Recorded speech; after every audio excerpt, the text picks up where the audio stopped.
understanding what it is you're wanting and what you're not wanting. Right. Exactly. Yeah. And there are lots of them.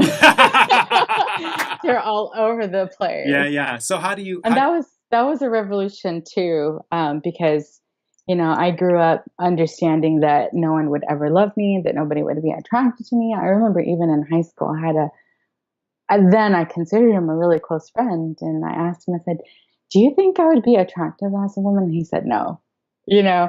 So there were these like other, you know, there was all these hints early on, but I had a near-death experience. Mm-hmm. And when I survived that, I, you know, asked myself what I really wanted out of my life. Mm-hmm. And it eventually led to me, like coming out as trans. And in November, it's actually like my 10-year anniversary since then. Wow. Congratulations. So, yeah, it's been a long journey and I have learned a lot. You know, I couldn't connect with anyone romantically or sexually before my transition.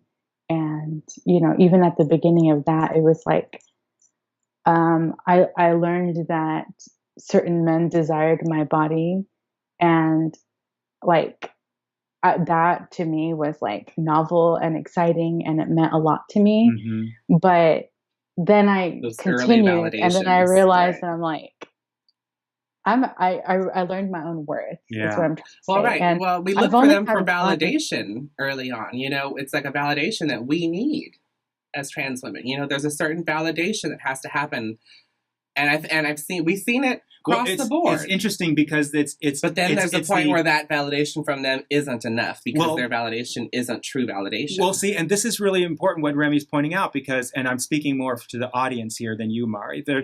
What Remy and you are now talking about, this search for validation, is the flip side of tranny chasing.